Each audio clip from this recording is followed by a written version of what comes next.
몇 년 전 나는 서울 외곽의 작은 마을로 이사하게 되었다. 도시의 번잡함에서 벗어나고 싶어서 선택한 곳이었다. 주변은 숲으로 둘러싸여 있었고 마을 사람들은 대부분 친절했지만 다소 폐쇄적인 경향이 있었다.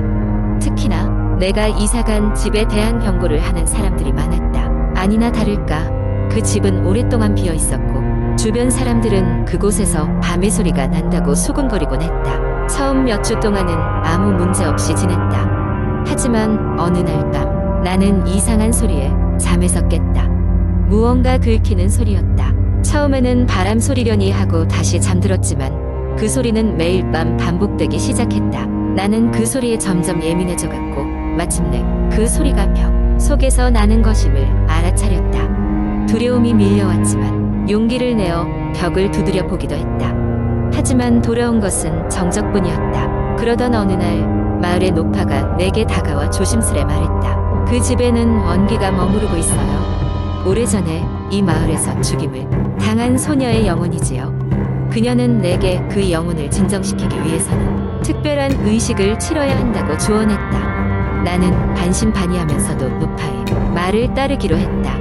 그녀의 지도 아래 나는 몇 가지 준비물을 모조리 구해 집안 구석구석에 배치했다. 대문에는 붉은 실로 엮은 부적을 걸어두었다. 이후로도 며칠간은 아무 변화가 없었다. 그러나 일주일쯤 지났을 때 나는 밤마다 들리던 긁히는 소리가 점점 약해지는 것을 느꼈다. 그리고 마침내 소리는 완전히 사라졌다. 나는 안도와 함께 마을 사람들이 경고가 헛된 것이 아니었음을 깨달았다. 하지만 사건은 그렇게 끝나지 않았다. 어느 날 밤 잠에서 깬 나는 끔찍한 악몽을 꿨다는 것을 알았다.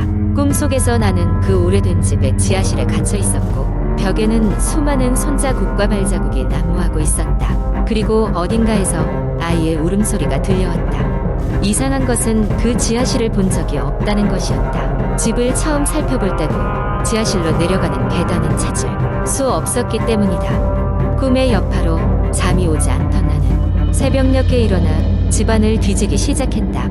그러다 우연히 벽 뒤에 숨겨진 작은 문을 발견했다. 문은 녹슬어 있었고 열쇠가 필요해 보였다. 나는 철물점에서 특별히 맞춘 긴 열쇠를 사용해 문을 열었다. 문 뒤에는 좁은 계단이 내려가고 있었고 그 아래에는 마치 꿈에서 보았던 것과 똑같은 지하실이 있었다. 지하실에 발을 들이며 나는 오랫동안 묻혀있던 비밀을 발견했다.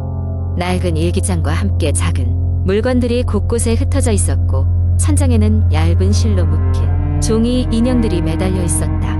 일기장을 읽어 내려가자 나는 이곳에 살던 소녀가 마을 사람들에게 어떤 끔찍한 일을 당했는지 알게 되었다. 절망 가득한 소녀의 마지막 글귀는 마치 나를 향해 도움을 요청하는 듯했다. 그날 이후 나는 그 지하실을 다시 찾을 수 없었다. 심지어 내 기억도 점점 흐릿해져 갔다. 벽 뒤의 작은 문도 소녀의 일기장도 사라진 듯했다. 마치 그것들이 처음부터 없었던 것처럼 말이다. 그저 집안 어딘가 아주 옅은 냄새 같은 것으로만 그 존재를 느낄 수 있었다. 나는 그 집에서 벗어나 다른 곳으로 이사했지만 이따금씩 꿈속에서 그 집의 지하실을 헤매고 있다. 몇 년이 흐른 후 어느 늦가을 밤 나는 우연히 마을로 돌아가게 되었고 그 집을 지나게 되었다. 달빛 아래에서 바라본 그 집은 여전히 고요했다. 하지만 어딘가에서 누군가 나를 지켜보고 있는 듯한 기분을 지울 수 없었다. 그날 이후 그 집에는 다시 사람이 들어오지 않게 되었다고 한다. 마을에서는 여전히 그 집에 대한 이야기가 전해지고 있으며 그 소녀의 영혼도 여전히 그 곳을 떠돌고 있다고 믿는다. 두 번째 이야기. 어느 가을밤 대학생 민수는 마지막 강의를 마치고 기숙사로 천천히 발걸음을 옮기고 있었다. 바람은 서늘하게 불고 길가의 가로등은 어둠 속에서 간간히 깜빡이며 분위기를 더 음침하게 만들었다. 교정은 평소와 다름없이 조용했지만 그날 밤에는 뭔가 묘한 느낌이 감돌았다. 민수는 기숙사로 향하는 길목을 돌아들며 늘 지나는 오래된 건물 앞을 지나가야 했다. 주변 사람들이 그 건물에 대해 이런저런 헛소문을 퍼뜨리곤 했지만 그는 전혀 신경 쓰지 않았다. 그저 낡고 관리가 잘 되지 않는 건물일 뿐이었기 때문이다. 그날도 그는 그저 지나가는 참이었다. 빈 건물의 창문 중 하나가 부서져 있었는데 유난히 그 창문에서 붉은 빛이 새어나오는 것처럼 보였다. 대체 누가 이런 곳에 불을 켜고 있을까? 하는 생각이 들면서 그의 발걸음은 잠시 멈춰섰다. 호기심에 이끌린 민수는 건물을 살짝 들여다보기로 했다. 계단으로 올라가는 문은 녹슬어 있었고 살짝 밀어보자 삐걱거리며 열렸다. 안쪽은 역시나 어둡고 환기를 품고 있었다. 민수는 핸드폰 플래시를 켰다. 불빛 아래서 먼지가 일렁이며 길게 늘어진 그림자를 드리웠고 한층 더 음습한 분위기를 자아냈다. 1층 로비는 텅 비어 있었다. 페인트가 벗겨진 벽과 깨진 타일들이 어지럽게 널려 있었다. 불안한 마음을 달래며 민수는 계단을 오르기 시작했다. 2층의 복도 역시 특별할 것은 없어 보였지만 어디선가 웅얼거리는 소리가 들리기 시작했다. 마치 무언가 속삭이는 듯한 희미한 소리였다. 소리가 나는 쪽으로 천천히 발걸음을 옮겼지만 복도 끝에 다다랐을 때도 어떤 것도 발견하지 못했다. 흔들리는 발걸음으로 다시 계단 쪽으로 몸을 돌리려는 순간 뭔가의 그림자가 눈에 들어왔다. 세 번째 계단을 올라가면서 무겁게 울리는 불길한 발소리가 감돌았다. 민수는 고개를 돌렸지만 아무것도 없었다.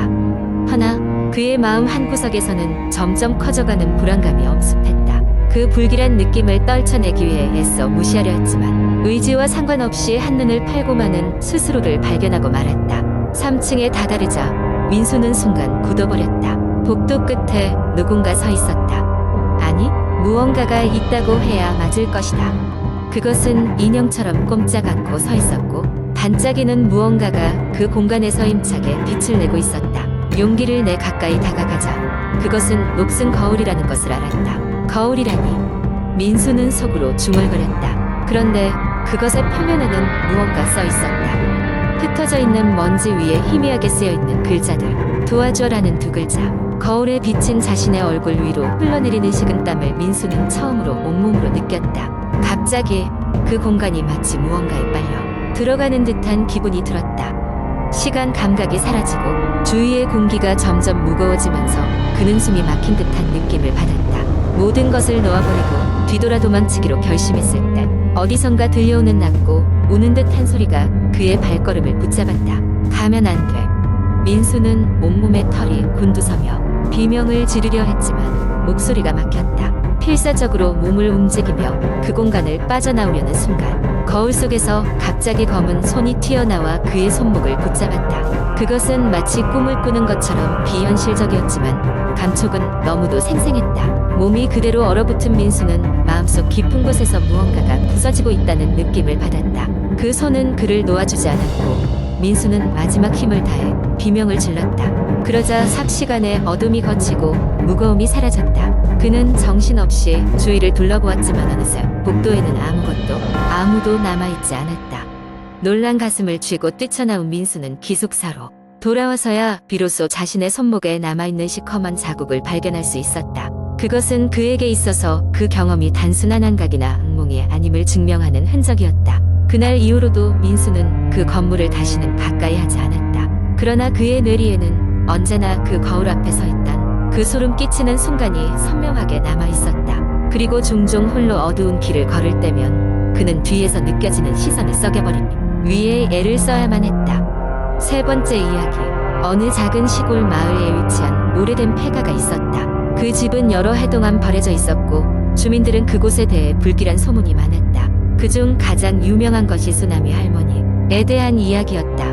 마을 사람들은 이 폐가의 전 주인이 수나미 할머니라 불리던 노파였고 그녀는 마을에서 괴팍하고 고집센 성격으로 악명이 높았다고 했다. 수나미 할머니는 마을 사람들과 자주 트러블을 일으켰고 종종 미신적인 행동과 주술을 행했다는 이야기도 있었다. 할머니가 세상을 떠난 후 그 집은 점차 낡아가고 언젠가부터 마을 아이들 사이에서 폐가에 가면 귀신이 나온다는 소문이 돌기 시작했다. 이따금씩 호기심 많은 아이들이 집에 들어가 보려고 했지만 이상한 소리가 들리거나 아무도 없는 방에서 발자국 소리와 같은 기묘한 것을 경험하고는 황급히 도망치곤 했다. 그렇게 시간이 흐르면서 그 누구도 그곳에 가까이 가려 하지 않았다. 어느 날 도시에서 온 젊은 부부가 이 마을로 이사를 오게 되었다.